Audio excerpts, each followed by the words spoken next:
घोटाले एक नहीं कई बार हो गए। भ्रष्टाचार के आंकड़े करोड़ों अरबों पार हो गए। भ्रष्टाचार की रोशनी में रोशन कर अपना आशियाना, भूमि पर कब्जा करने वाले अब गुपकार हो गए। आज की प्रेस वार्ता भी उसी गुपकार गैंग से जुड़े हुए लोगों के बारे में है, जिन्होंने प्रदेश में वर्षों तक सत्ता में रहकर केवल लूटने का काम किया। जब सत्ता में थे तब भी करोड़ों अरबों के रुपए के घोटाले होते थे, और शायद आज तक का सबसे बड़ा घोटाला ये इतना बड़ा जमीन घोटाला है कि ये केवल जम्मू कश्मीर नहीं, शायद देश का सबसे बड़ा इस तरह का घोटाला हो। पिछले 30-40 सालों में सरकारी वन जंगलात की भूमि पर कब्जा करने वाले, हड़पने वाले ये कुछ लोगों की गैंग जो लगातार इस राज्य के संसाधनों को भी लूटते रहे, और जब वहां से भी मन नहीं भरा लूटने से,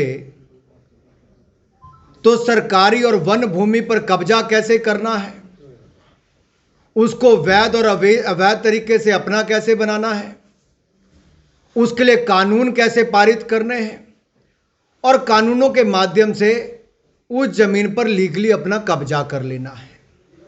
बड़े संयोजित ढंग से जम्मू कश्मीर के राज्यों को वर्षों तक लूटा गया। इसी तरह का एक कानून 2001 में बना, और उस कानून के माध्यम से यह कहा गया कि जिन लोगों का कब्जा सरकारी या वन जमीनों पर है, चारागाह जमीन पर भी है, उनको हक दिया जाए। उसके बदले में जो पैसा जमा होगा वो 1990 की जो रेट है उसके मुताबिक होगा, और जो पैसा इकट्ठा होगा उसकी उस समय लगाया गया कि 25,000 करोड़ रुपए इसकी कीमत होगी। 25,000 करोड़ रुपए की कुल कलेक्शन स्टेट के रेवेन्यू में होगी, और ये 25,000 करोड़ रुपए का एक सोच थी कि इसको बिजली के प्रोजेक्ट में, हाइडल प्रोजेक्ट्स में लगाया जाएगा। आज मेरा प्रश्न यह है कि 2001 में जो स्कीम लेकर आए, उसके बाद कितने हाइडल प्रोजेक्ट यहां पर शुरू हो पाए, कितना पैसा वहां पर उस योजना के अंतर्गत इकट्ठा हुआ। और इस कानून को कहते थे, जो आप लोकप्रिय तौर पे जानते हैं, रोशनी कहते थे, लेकिन Roshni the J&K state lands act 2001 which was for the vesting of ownership to the occupants, यानी कि जिन्होंने गैर कानूनी और असंवैधानिक तरीके से इस पे कब्जा भी किया था, उनके लिए कानून बना दिया गया था। लेकिन हाई कोर्ट की बेंच ने इसको गैर कानूनी और असंवैधानिक करार किया, इस कानून को भी। और इस घोटाले में शामिल जितने नेता हैं, व्यापारी हैं, अधिकारी हैं, कर्मचारी हैं, जो भी ऐसे नामी ग्रामी लोग हैं जिनको लाभ मिला है, उसके नाम जग जाहिर करने का आदेश दिया था, और हाई कोर्ट के आदेश पर इसकी सूची जनता के सामने रखी गई है, पब्लिक डोमेन में रखी गई है। और अब जो खुलासा हुआ है वो मुझे लगता है कुछ ऐसे नेताओं के नाम आए हैं जो अपने आप को बहुत पाक साफ दिखाते थे, बड़ी बड़ी बातें करते थे, लेकिन उन बातों के पीछे केवल अपने घोटालों को छिपाने का काम था। यह गुपकार गैंग की नींव तो 2001 में रख दी गई थी। जमीन पर कब्जा फारूक अब्दुल्ला जी करते हैं, उनके रिश्तेदार करते हैं, एनसी के नेता करते हैं। एनसी का पार्टी का कार्यालय जम्मू और श्रीनगर दोनों जगह, जो 3 कनाल 16 मरले, और श्रीनगर में भी 3 कनाल 16 मरले उसको भी दिए गए, वो भी इसी जमीनों पर दिया जाता है, इसी योजना के अंतर्गत। आखिरकार ये योजना किसके लिए थी? गरीब की भलाई के लिए, राज्य की भलाई के लिए, रोशनी प्रोजेक्ट लाने के लिए, कि इन भ्रष्ट नेताओं के घर रोशन करने के लिए और इनको अरबों रुपए की जमीन दिलाने के लिए था। एक बहुत बड़ा प्रश्न चिन्ह आज इनके ऊपर लगता है और ये सूची अब जग जाहिर हुई है, इससे इनके नाम भी सामने आए हैं। अगर आप सूची में नाम देखेंगे तो एनसी के बड़े बड़े नेताओं के नाम हैं। जैसा मैंने कहा कि इनके पार्टी हेडक्वार्टर जम्मू का हो, जो शेर कश्मीर भवन है वीर मार्ग पर 3 कनाल 16 मरले का। पार्टी हेडक्वार्टर कश्मीर में नेशनल कॉन्फ्रेंस का हो, जो नवाइस सभा ट्रस्ट के लिए 3 कनाल 16 मरले का दिया गया हो। फारूक अब्दुल्ला जी का अपना घर हो, आप जमीन छोटी सी लेते हैं लेकिन उससे दुगनी तिगनी जमीन पर कब्जा करके बैठ जाते हैं। 3 पीढ़ियां आपकी सत्ता में रही, मुख्यमंत्री रही, उन लोगों को भी जम्मू कश्मीर में जमीनों पर कब्जा करना पड़ता है। देश दुनिया में आपकी संपत्तियों के ढिंढोरे पीटे जाते हैं। आखिरकार ये कानून किसके लिए बना था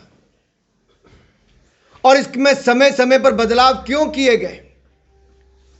चाहे पीडीपी की सरकार थी, जब पीडीपी के मुख्यमंत्री थे तब भी, कांग्रेस के मुख्यमंत्री बने गठबंधन में तब भी, तो इन पे सवाल खड़ा होता है कि बार बार नियमों में बदल करना, कट ऑफ डेट को बदलना, तो उस सूची को लगातार आगे बढ़ाना और 3,42,000 कनाल जमीन, कितनी? 3,42,000 से ज़्यादा कनाल जमीन ये इस घोटाले के माध्यम से ले ली गई। 25,000 करोड़ रुपया सरकारी खजाने में आना था, मात्र 76 करोड़ रुपया सरकारी खजाने में आया है। ये हजारों करोड़ रुपए की लूट, इसका जिम्मेदार कौन है? क्या गुपकार गैंग के लोग सामने आएंगे, बताएंगे कि इस घोटाले में शामिल ये लोग कौन कौन थे? और आखिरकार क्या इन सब ऐसे ही घोटालों को ढकने के लिए ये गैंग का गठन हुआ है? ये लैंड ग्रैबर्स गैंग है, ये जमीन पर कब्जा करने वाली गैंग है। ये जो अपने आप को जमीनी नेता कहते थे, जमीनी नेता नहीं, ये जमीनों पर कब्जा करने वाले नेता हैं, दलाल हैं उसके। इनको देश को जवाब देना चाहिए।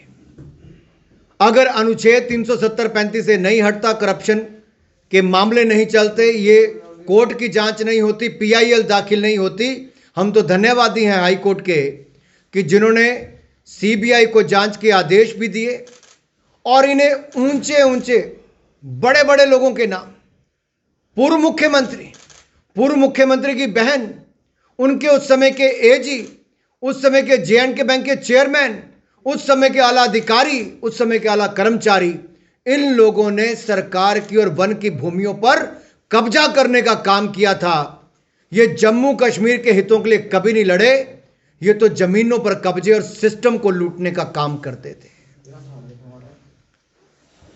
हम धन्यवादी हैं कि इसको सामने रखा गया है और जहां नेशनल कॉन्फ्रेंस थी उसके बड़े नेताओं के नाम आए। पूर्व मंत्री सज्जाद किचलू का नाम आया है, सैयद अखून का नाम आया जो फॉर्मर मिनिस्टर हैं, फारूक अब्दुल्ला जी की बहन श्रीमती सुरैया मट्टू का नाम आया है, असलम गोनी जो पूर्व एजी हैं और इनके बड़े नेता हैं एनसी के, अब शायद कांग्रेस में चले गए हैं। पीडीपी के बड़े नेता हैं, पूर्व में वित्त मंत्री रहे अजीब द्राबू जी, उनके परिवार के लोगों के नाम आए हैं। कांग्रेस भी इसमें पीछे नहीं हटी। जब हम कहते थे गुपकार गैंग का समर्थन कांग्रेस क्यों करती, उसका पार्ट क्यों बनी है, तो पता चला कि अब कई एजेंडे उसके हैं साथ साथ में। माजिद वानी जी हो, के आमला जी हो, वानी जी हो, ये इनके नाम जो आए हैं कांग्रेस के, ये भी और ऐसी लंबी लिस्ट है जो नेताओं की, अधिकारियों की है जो इस घोटाले से जुड़ी है।